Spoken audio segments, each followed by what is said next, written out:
Unusually strong tension developed between the United States and Russia over the course of a few days around one oil tanker. The incident, which began as a technical and legal operation aimed at sanction violations, quickly escalated into a great power confrontation at sea.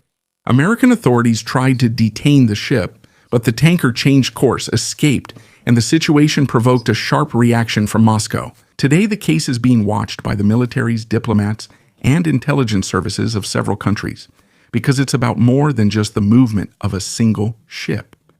The incident began when American authorities identified the tanker Bella 1 as a ship suspected of violating the sanctions regime. According to available information, the tanker was transporting Venezuelan oil, which is subject to American sanctions, and was moving within a network of ships used for its unofficial export to world markets. It was precisely the origin of the cargo that played a key role in the decision of the U.S. to intervene. The events took place deep in the North Atlantic, in international waters, where the tanker was located during its voyage. The United States deployed Coast Guard units in this area, which have the authority to carry out ship inspections in cases of suspected sanctions violations. At the same time, American reconnaissance aircraft were monitoring the situation, providing an overview of the ship's movements and the surrounding maritime traffic. When American units tried to stop and inspect the tanker, the ship changed course and began to move away from the area. Instead of continuing on its original route, it turned north and northeast, trying to increase its distance from the American units and potentially approach areas where its presence would be more politically and militarily sensitive. From Washington's perspective, it was an escape from lawful detention as part of enforcing sanctions against Venezuelan oil, while Moscow, on the other hand, claims that the ship had the right to continue sailing in international waters. American surveillance assets continued to monitor the tanker, but no direct detention took place. It was precisely this unsuccessful attempt at intervention and the subsequent escape of the ship that became a turning point, after which the case stopped being seen merely as a technical sanctions operation. From this moment on, it took on a clear geopolitical dimension and became an impetus for an open Russian response. Moscow responded to the developments surrounding the tanker immediately and very sharply. The Russian Ministry of Foreign Affairs called the attempt to detain the ship an unacceptable interference with the freedom of navigation in international waters, and accused the United States of abusing its sanctions policy. According to the Russian side, there was no legal basis for the intervention, and it described the American action as a dangerous precedent. Shortly after the diplomatic statements, a military response followed. Russia confirmed that it had sent naval units from its bases in the north of the country, mainly from the Northern Fleet's facilities, to the North Atlantic region.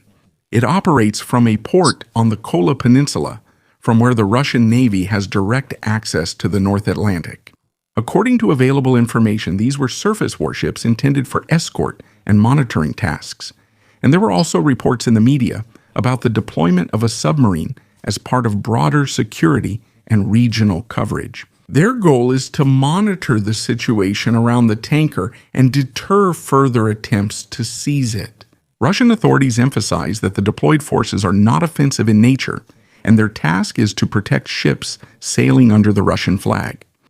However, the mere presence of military units significantly increases the sensitivity of the situation, as American monitoring and reconnaissance assets are also operating in the same area. For Moscow, it's about more than just defending one ship.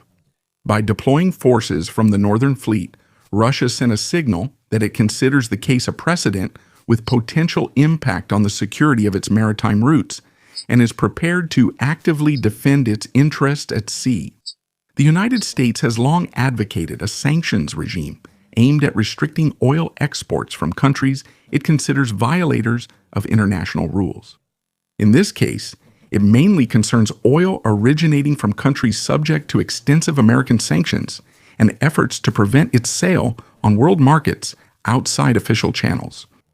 According to Washington, such transactions directly finance regimes that the U.S. considers a threat to both regional and global security. American authorities claimed that the tanker Bella 1 was part of a logistical network that circumvents these sanctions. That's why legal instruments that the U.S. uses to enforce its sanctions started to apply to it, even outside its own territory. From Washington's perspective, this is not an arbitrary intervention, but a legitimate step against illegal trade, which they say has global consequences. The dispute centers on how international law is interpreted. The United States argues that if a ship does not have a clear and credible status, or is involved in activities violating sanctions, they can take action against it, even in international waters. Russia rejects this interpretation and claims that it is an expansion of American jurisdiction beyond the limits of international law. It is precisely this disagreement that makes the case more than just a question of a single ship. It's a conflict between two approaches to enforcing sanctions. On one side, there is the United States' effort to apply them globally. On the other side, there is Russia's resistance, which sees this as a threat to freedom of navigation and a precedent that could impact the entire maritime industry. During the incident, there was also a formal change in the ship's identity. The tanker, originally known as Bella, began appearing in available databases and reports under the new name Mariner. Such a step is not common in maritime transport during a single voyage, but in trade under sanctions, it is a well-known and repeatedly used practice. The name change primarily serves to obscure the ship's history. It makes it more difficult to track in both commercial and government systems, creating confusion about previous routes and cargoes. Cargo or ownership structure and delay the automatic connection with past sanction records. In combination with changes in registration flag or insurer, it's a way to formally disconnect the ship from its previous activities. These kinds of practices are typical for the so-called shadow fleet, a network of tankers specializing in transporting sanctioned oil, mainly from Venezuela and Iran. These ships often operate with older vessels, use complex ownership structures, temporary registrations, and repeated renaming.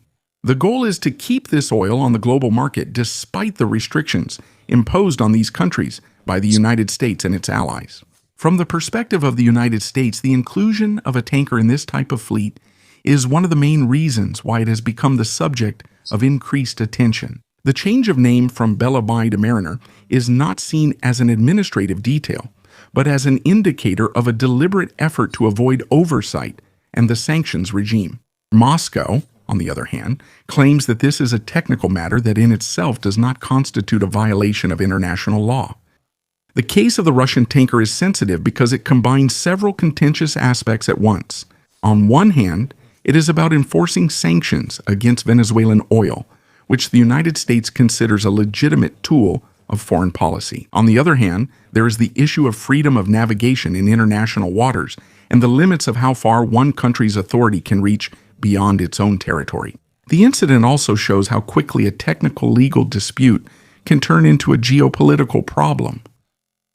The involvement of military forces, even if declared only for monitoring and protection, increases the risk of misunderstanding or unintentional escalation. The presence of American and Russian forces in the same area makes the situation more sensitive than the significance of a single ship would suggest. The precedent is also important. If such interventions became common practice, it could lead to more frequent confrontations around tankers transporting sanctioned commodities. At the same time, the role of shadow fleets would be further strengthened, as they would respond by making routes, registrations, and ship identities even more obscure. Ultimately, it's not just about Venezuelan oil or a single tanker in the North Atlantic. The case points to the growing tension between major powers in maritime transport, sanctions, and the control of global trade flows.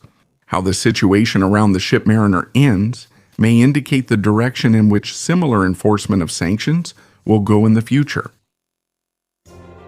If you liked the video, I'd appreciate a like and be sure to subscribe so you don't miss the next ones I'm working on. You can support my work via thanks, and if you want to help the video reach more people, click to boost it. I appreciate it.